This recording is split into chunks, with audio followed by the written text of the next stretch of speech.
Hello, everybody, and welcome to a very special Top 5. Now, if you're new to the series, the Top 5 is the series in which I pick a topic, any topic, regarding Walt Disney World, and I just give you my personal Top 5. But today, we're going to be doing something different. We're not only going to be doing something that sort of spans away from just the top 5 rides, but we're not going to be doing it alone, because I'm with Christine, my friend Christine, whom you might know from we've done some Monaco videos together on the channel, and we did the live stream last November on the channel, and she, like me, is a major Walt Disney World fan. So I asked her to join me today to talk about the top 5 queues in Walt Disney World. Hi, Christine. Hello, everybody. So, just a little background. We've been like BFFs since what, the 4th grade, 5th grade. Yeah, since We've I was about gone 9. on multiple Disney trips together, so you are undoubtedly as big as a Disney fan as I am. And we're Yes. going to Well, obviously kick off the top 5. I mean, if you haven't picked up on it from where we are, my top 5 is the Jungle Cruise. Now, I just want to point out, there's like, if we walk along the queue here, there's nothing really remarkable about the Jungle Cruise queue. It's like a normal sort of back and forth line, right? But I don't know. I want to see. Do you know why I picked it as a top 5? I feel like you would know. it has to do with the music and the announcements that are played. Oh man, they're so good. So if you've never been on the ride, it's this back and forth, but while you're going through, there's like all this old timey music playing, and about every like 15 seconds, this radio DJ pops in with like some really bad puns and jokes. But it's really entertaining and makes like the oddly long line really enjoyable. Yeah, I thought about putting this on my list and it just didn't make it, but I have to admit that I actually have that track on like my computer, and I'll just listen to it at work and start cracking up because those things will just start coming up and I think everyone thinks I'm nuts, but I love it. I do the same thing. I've actually listened at work to it because I like the music style in general, but like then he pops in, and I love how, and I never noticed this when I was riding the ride, but there's like sort of a few little narratives going on throughout his announcements. Like he's trying to give away like a 10-piece dictionary set on how to speak some language, that he gets to the point where he's just like, he was trying to offer it as incentive, and then eventually they just give up and they're like, you don't have to take this, just claim your prize. So I don't know, I like it. I think it's really fun, and I mean it's a good, you know what it is, it's a good gateway to the ride itself. It gives you, like, sets up the type of humor you're gonna run into when you actually get on the ride, which I Yeah, think is absolutely. great. I just think that a lot of people don't even pay attention to it too much when they're waiting. So if anyone hasn't and you go back, I really, really recommend just ignoring your friends and Yep. listening to that because it's great. Don't take the fast pass. Just go on the regular line and just listen and relax, because it's under shade, so that's nice.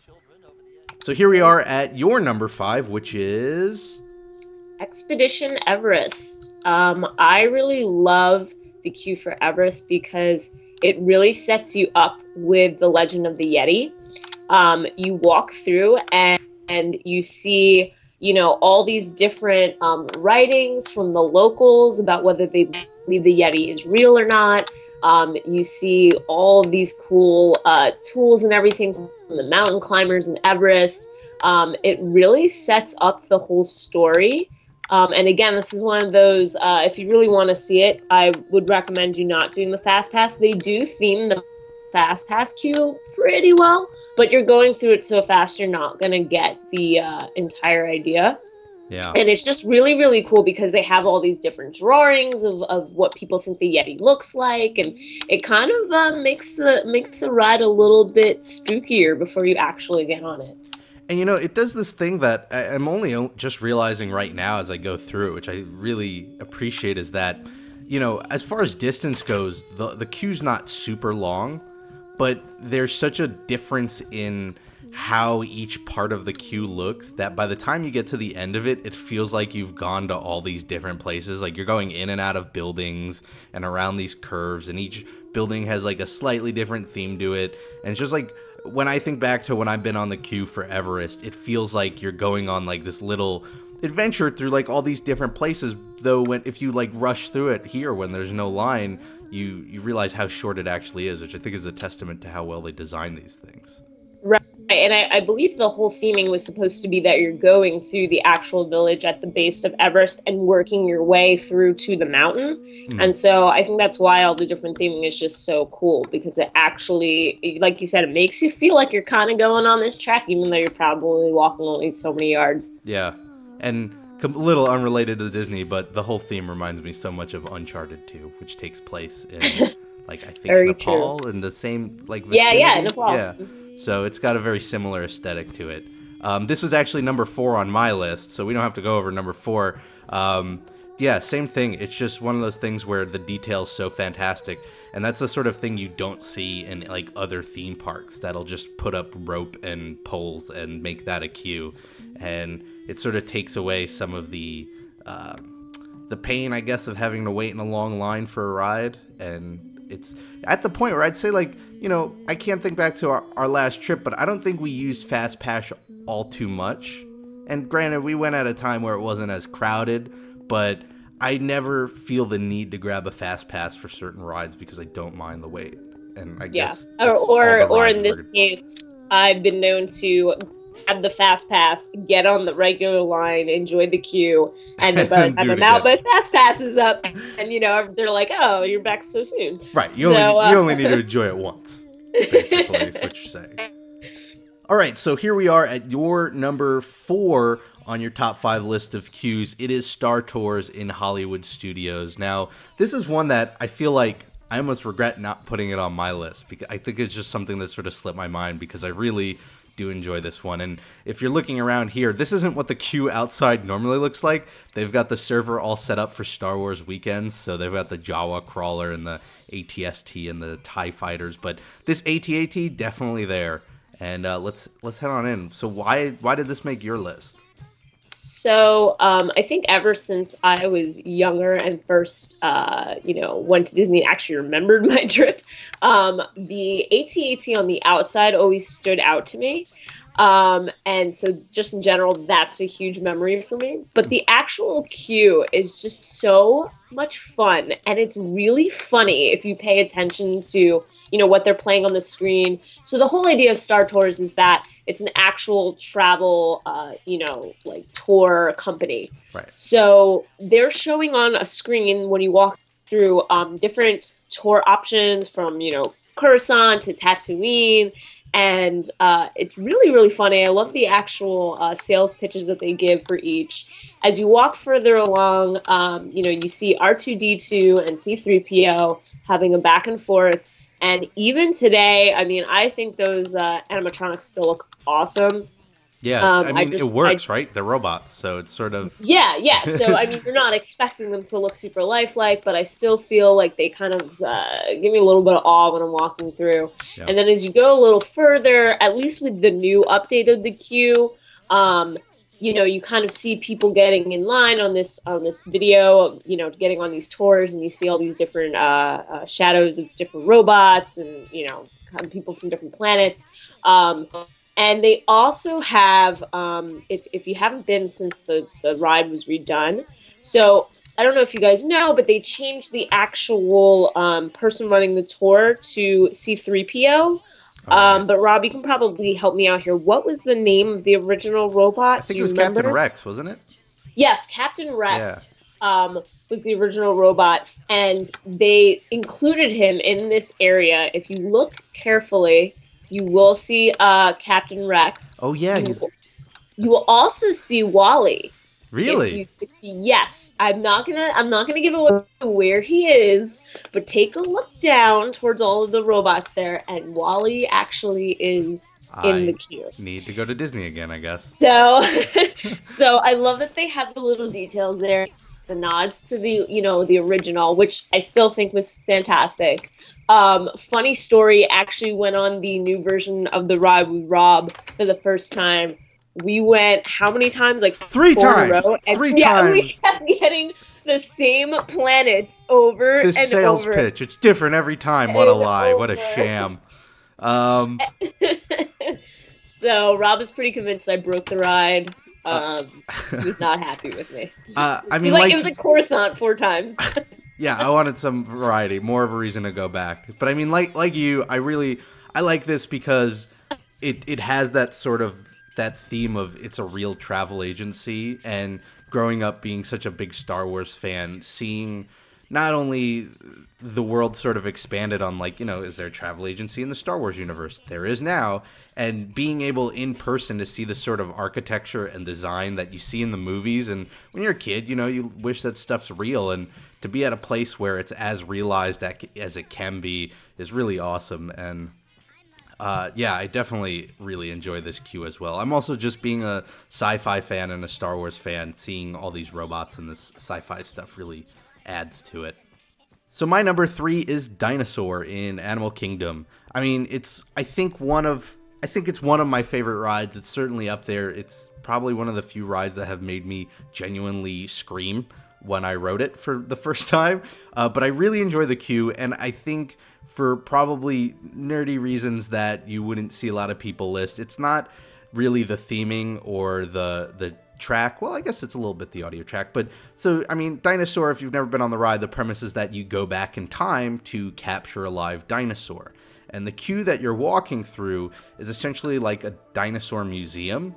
And while you're walking through, you have Bill Nye the Science Guy doing a narration. It's the second place you could hear him in Disney World. And he's teaching people about dinosaurs. And I don't know, I guess being a big fan of Epcot and being a fan of the idea of a ride being more than just entertainment, but also educational is sort of, I think, why this appeals to me. And just beyond that, I think the transformation of the queue, like it starts off, we're in this nice little room, it looks like what you'd see at a very fancy museum, but then towards the end, when you actually get onto the boarding area, you're looking at like this underground sort of basement laboratory, which is pretty sweet. Yeah, I will say that one of my favorite things on this queue, and again, it didn't make my full list, but I do love that huge room you were talking about because of the murals up on the walls. Oh, yeah. They're like these mural paintings of the asteroids like hitting and the dinosaurs becoming extinct. And I feel like every time I go, I am just like enamored with them. They're so detailed. Yeah. It's just really, really cool. So next up on our list is your number 3 and my number 2, and it's Space Mountain. So why is it on your list? So it's kind of a combination of the aesthetics and the music. I have this soft spot for the tunnel music. Oh, yeah. That's specifically when you get a little bit further down and you're walking through that area that has all the crazy stars, which, by the way, if you stare at them while you're walking, will get you very dizzy. But I love that music. I have literally put it on to relax me before going to sleep. It is awesome. Yeah. It's just this feeling that you actually are walking through this space station. You get to see all these pictures of, actual real galaxies, and where they are in our universe. They added some interactive games further down. I don't know, what was it, a couple years ago? Yeah. Like 4 years ago? When they first started testing that sort of interactive queue. Yeah, so that's really cool. If there's a really long line, I find that I never really get to play them because I feel like the line always moves fairly quickly. You don't actually hit the longer wait until you're actually right before the vehicles. But it's dark, it's soothing. I actually had a friend almost fall asleep when we were walking through the queue because we had like 3 hours of sleep the night before, got on a 6 a.m. flight, and it was the first thing we decided to do that day. And I literally had to keep turning around and tapping him on the shoder and being like, "Wake up! You got to keep moving. You got to keep moving." It's definitely that. And you know what it is? Tomorrowland is such an open space that to step from like the sun, the usually super bright and hot sun of Florida, to this cool dark space is like really relaxing. And to the credit of the game design, like I agree in that you don't get to play very much because it's moving very fast. But I was impressed when I was trying it out that the game seemed to be designed so that you could just pick up and drop it like that. And I think that was pretty good thinking on their part. Yeah, I mean, I believe the game, it kind of feels like an old, almost like 80s, 90s, like asteroids or Hmm. like typical, control a spaceship, shoot things kind of game.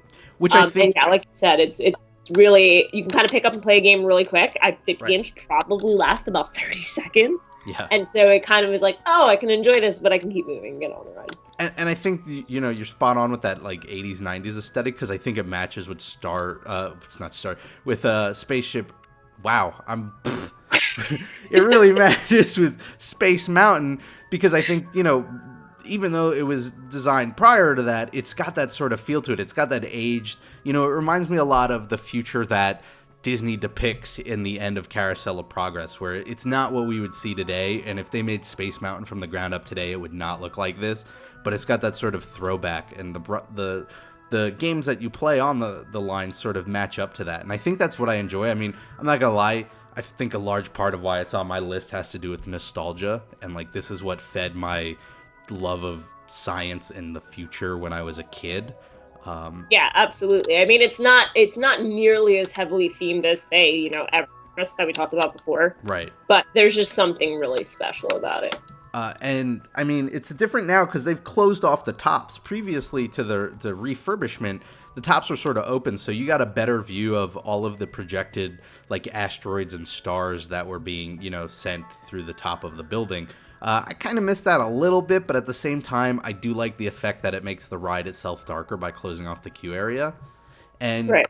While this might be for another list, another day, I'm a big fan of Space Mountain's post show. I just like the ride back up, sort of. Yes. Yeah. So that's your number 3, my number 2. So let's jump over to your number 2, which is the Haunted Mansion here in the Magic Kingdom. So, the Haunted Mansion. Okay, so Haunted Mansion might be one of my all-time favorite rides in general. Definitely one of my favorites in the Magic Kingdom. And a huge part of that is because of the theming. And I absolutely love the queue. Mm-hmm. I think from the get-go, you just kind of get into the whole mood. A lot of it also has to do with the cast members that they have work there, not work the queue. They're always in character, very serious, very morose, very funny, and I enjoy that. But I like that from the outside, you've got the creepy mansion. They purposely actually don't take care of the plants and the grass outside of the mansion. It's one of the one places in the entire parks because they want to give it that dilapidated, old, creepy look. Mm-hmm. So that in itself, I think, is it's a testament to their, Imagineers' ideas of detail. And as you walk further through, beginning's a little, basic, but they've actually done some refurbs recently where when you get towards the back into the graveyard area, there's now interactive queues. You might not always get to see them because they tend to open this up more when the lines are longer. So if the lines aren't that long, they'll kind of just direct you right into the mansion. But if you do have a chance to play around with them, you really, really should. It's everything from kind of playing these like old creepy musical instruments to touching these interactive headstones. And it's really cool. Kind of makes the whole wait feel a little bit quicker. And yeah, go ahead. I was gonna say the quality of the queue is such that they actually it's like its own line. Like I don't know, when I went on it last, I remember that it's an optional queue for some, like in some cases where it's like if you want to go through the interactive stuff, go on this line. And I guess in a weird meta way, you're getting in line to get on that line, and yeah, it's because it's so fun to do. Like there are all these funny quotes, there are these just fun interactive bits that make it worth doing. Unless you're super rushed for time, I definitely think you should always opt for it rather than just rushing through the ride. And it's a smart design choice on their end, because when you do have people stopping to do that, when you walk into the actual mansion, you kind of are brought into these two different rooms, and you kind of have to group together in large groups, and so it kind of breaks that up a little bit. But anyway, as you move along, you hit the actual tombstones, which have been there pretty much forever. take the time to read all of them. Here they actually have some of the inscriptions that are on there, funny puns, great stuff like that. I believe this is the area where there's the that headstone that actually opens her eyes and looks at you. It's so creepy. You'll notice it. You can't miss her. She's this big headstone. Keep an eye on her every 15-20 seconds. She actually opens her eyes and looks at everybody online, and it's very creepy if it catches you off guard. Yep. And then I think this is where I start to really love the queue, is once you get inside. Now, I think what's interesting about the Haunted Mansion, and I talk about it briefly in the sort of Minecraft Disney World video that I do on it, is that the design comes from two very different inspirations. One of the Imagineers really visualized this creepy haunted mansion, while the other one wanted a more lighthearted and fun experience. And in the end, they both got what they wanted, and that's why you see in the ride there's sort of this divide, right, where it's very creepy starting off, and then once you get to the graveyard scene, it starts to really lighten up and become more of a fun experience. And being somebody who I think is more of a fan of the creepy part of it, I think the interior of this queue is really what takes over. On the outside, it's very fun, very lighthearted, but then you get in here and you start to see the portraits of the owner. It's the owner of the Haunted Mansion, I guess, the guy who slowly over time is just degrading away. And then once somebody's in the pre-show now, but we could hop into it once it's there. It's also meant to be pretty creepy. I think the pre-show is actually one of the scariest things in Disney World. I mean, people, you always go in now with big fans who are always quoting the whole pre-show, and kind of makes it a little bit more lighthearted. But I'm telling you, if you're a 10-year-old kid you're really paying attention to what's going on, there's some kind of disturbing stuff going on in that pre-show, which is almost a little shocking for Disney. Right. But then the rest of the ride is just so like you said, the mix of lighthearted, the graveyard scene and the ballroom scene, but then there's the creepiness of they added that the attic scene with the wife who's killed all her husbands. I think that's Madame Leota, is it? Is that Leota? Yeah. I think so. Yeah. I don't know. My right. Haunted Mansion lore is a little mixed up since they've refurbished things. I'm sure someone will correct us. Yeah. Also, just to add, talking about going back to the outside of the ride. So, just a little fun fact. A lot of people see that little ring that's in the ground. Oh, yeah. When you're first entering, and people believe that it was purposely put there, and that it was Madame Leota's wedding ring. Right. Truth is that there actually used to be a bar in the ground there that they cut and removed, and they couldn't remove that without ruining the outside. And so they all kind of just went with it, and now it's become part of the lore of the Haunted Mansion. Oh yeah, that's Madame Leota's, wedding ring. And not to ruin the illusion for anyone who didn't know that, it actually wasn't. But I just think it's really cool that Disney was like, we're going to go with this, and we're going to take something that wasn't even planned and make it part of the theming. Absolutely. And that's, I think, again, another testament to Disney. How many other theme parks you see where people will take something that simple and make it part of the lore of the ride? Here we go. Let's go in hop in here. We're going to go in the queue, the pre-show, which I think this has to be one of the most, I think, out of attraction pre-shows, this is probably the most famous. Yeah. The stretching room, and of course, the fun fact is, in Disney World, the ceiling's raising, am I right? And in Disneyland, you're lowering? Yes. Yes. Now, my guess to that would be because of the low water beds, or the high water beds, I guess, in Florida, is not too many attractions in Disney are underground, especially because they also have the utilidors there. Mm-hmm. So, that's... Right. Though the interesting fact otherwise is, though, that the mansion that you see, you're not actually walking into that mansion. That's built above where the actual ride is. And can I tell you how dumb I felt I never thought the otherwise, but when I for the first time looked at Disney on Google Maps and I saw the huge structure behind that mansion facade, And I was like, oh yeah, it sort of makes sense that the ride is not in that tiny little building, you know? This is creepy. Just the conceptual idea of being trapped in the room is really creepy, and the stretching photos are pretty famous among Disney fans now. And this is, I think, where one of my favorite lines in Disney World is, which is, "Your cadaverous pallor betrays an aura of foreboding."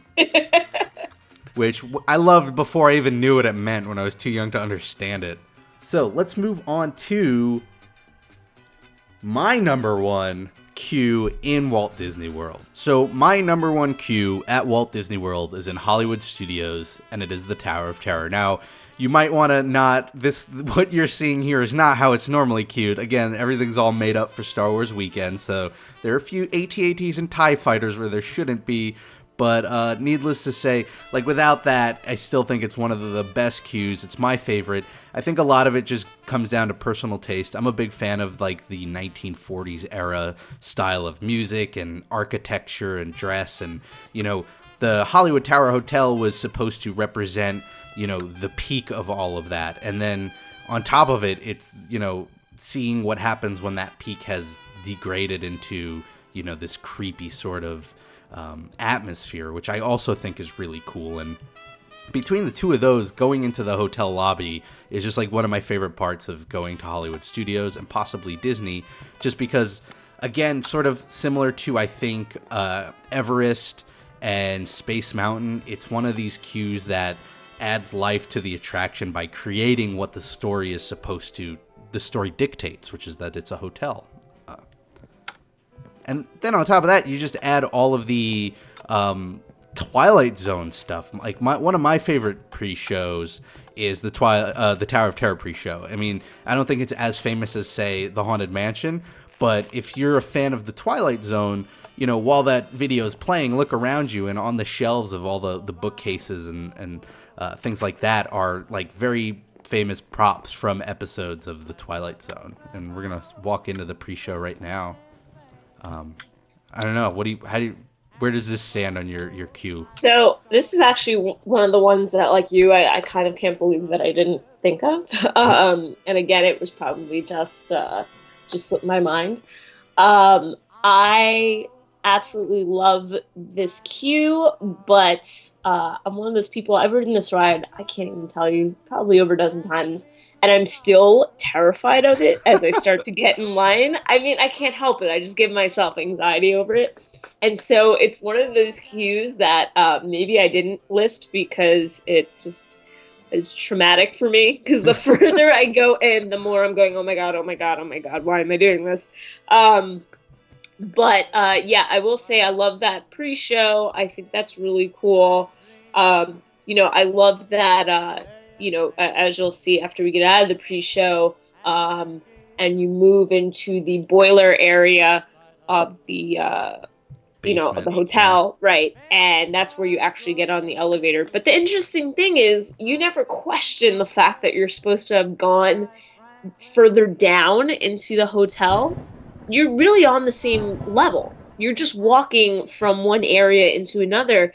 And I've realized all of these years I've never been like, well, I'm not really going downstairs anywhere. I mean, it's just themed so well. Couldn't have said it better myself. Like, yeah, you just accept the fact that, okay, now I'm down in, like, the maintenance room. Exactly. You know, like, yeah. You would never think otherwise. So. They're fantastic at hiding that transition. And I mean, they're fantastic at that throughout the whole park, right? You know, so a big part of what Walt wanted to do is intentionally design it so it didn't feel jarring to go from Tomorrowland to Fantasyland, or, you know, one to the other. And they sort of take it to the next level here, where I was literally about to say the same thing, that it took so long for it to dawn on me that I wasn't actually going down in level in this ride queue when I was going to the basement, yet it felt like I was in the basement.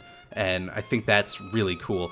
And, you know, personally, I really love queues that sort of play with your senses in that way and just manipulate your understanding of just where you are, you know, similar to the Haunted Mansion, where, you know, I didn't realize for so long that I wasn't going in that building, but the way it was designed, that's what it felt like I was doing.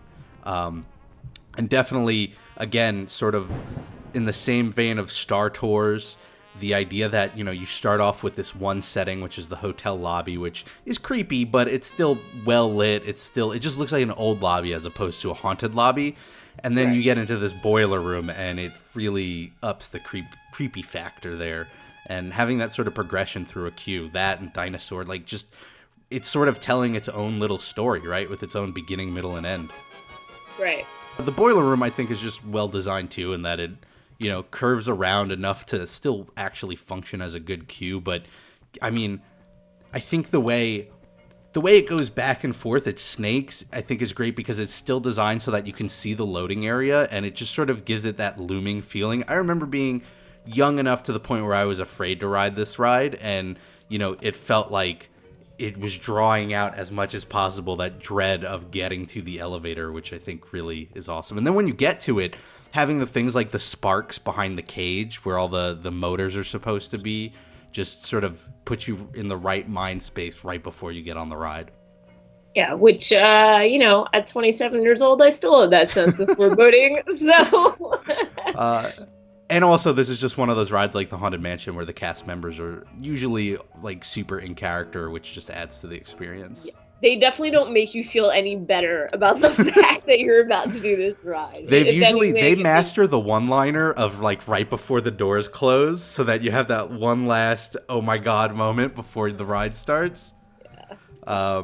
But enough about my number one. Let's head on over to Christine's number one queue in Walt Disney World. So now we're at my number one, which is Toy Story Midway Mania. The reason that I picked this queue as my number one is because I just think the detail, just the theming is amazing. I remember when I first got to ride it after it opened, probably about 6 months after it'd been opened, and I just was in awe of the queue. So the entire queue makes it feel like you're, I guess, the size of a toy. Yeah. And there are all of your childhood favorites everywhere. I believe the ceiling is chutes and ladders. You have giant playing cards, checker pieces. You know, you have that awesome wheel that you spinned and used to make cool tie-dye, Yep. you know, patterns. And I mean, it is a nostalgia trip for anybody who grew up, especially in the 80s and 90s. Yeah. I mean, everything you had as a kid, it's there and it's giant sized. And I mean, I just think it's fantastic. It's supposed to be like you're in, you know, Andy's room of sorts, or his toy box. You have the big animatronic Mr. Potato Head. Oh man, he's great. Who is actually controlled by a cast member. Is he really? Yes. So here's the thing. And I, you know, Rob knows I have a few friends who are cast members in the parks, so I get to hear a lot of interesting tidbits from them. And you ever been on the queue, the ride, and it seems like, you know, Mr. Potato Head's kind of spazzing out a little bit. He'll say something like 6 times in a row or whatever. That's not it spazzing out. That's an actual cast member just playing around with people in the queue. That I mean, those are my favorite moments. So they will mess with you, from what I've heard, because they just have this like whole console where they could decide what he says, how he moves. You know, when he drops the ear, people thought that was, you know, a mistake. When he pulls out his ear and he just drops it instead of putting it back in. No, that's cast member does that. So they're pretty much just screwing with you the entire time you're online. That's and amazing. Once I learned that, it just made it 10 times better. There's always someone there. They don't let it break or anything like that. So that's really fun. Again, just another little extra. He's almost a little showing himself while you're waiting. And then as you move through, you know, you grab your glasses and you kind of walk towards the actual loading. That, you know, I have to say isn't the most exciting area of the queue right before. It's a little bit more streamlined just to kind of get you where you're going. But when you actually get to where the vehicles are, you know, again, you've got all the cool characters everywhere, you know, sort of a different list, but the vehicles are pretty cool because they each have their own characters on them. So you can be in like Rex's car or Woody's car, which kind of adds to, I think, the competition of the whole thing. Yeah. But I think, this is truly a play on my nostalgia for all of the toys I grew up with as a kid. And that is 100% why it's my number one. I think it's actually a fantastic design decision because, I thought about that and I realized, for younger people who might not have grown up with some of these toys, like the Lincoln Logs and stuff, there's still that novelty of they're giant toys and you're this tiny little person in a giant world. But for the older people who remember it, you've also got that nostalgia trip. And I think that's what sort of brings the queue together. Now, what I really enjoy, and you're right in that this like stairwell here is not really the most exciting part, but when you come across, I think, this is where the part of the queue starts to acknowledge the Midway Mania part of the Midway as opposed to just this Toy Story. And I feel like walking along here, maybe it's like with the wooden floors, it has this perfect blend of a child's bedroom, but like also like 1930s boardwalk, on the coast in the summer, like Coney Island style, and having that mix. And I think you see it also a lot in the design of the ride vehicles is really awesome because it sort of just ties the theme together perfectly.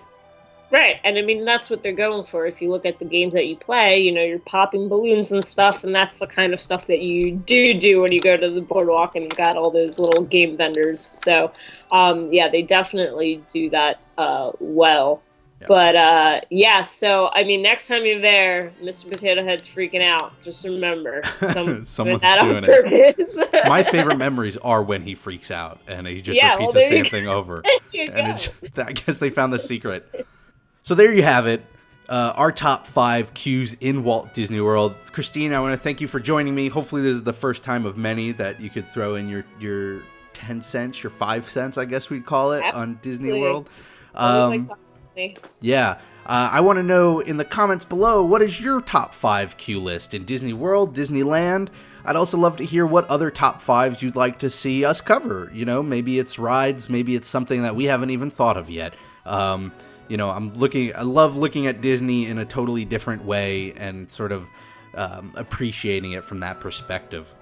If you like Minecraft, I have a bunch of other Minecraft videos I do. I do survival, I do creative, I do tech it, I do mini games that could all be found here on this channel. And then I have another channel called Rob Plays Those Games where I'll cover any game that isn't Minecraft. So maybe you're looking for a break for, from Minecraft, you could find it over there. And that's actually where we're going to be doing, Christine was part of last year's charity 25-hour live stream where we're definitely going to be doing that again this year. So there's lots of great stuff over on that channel.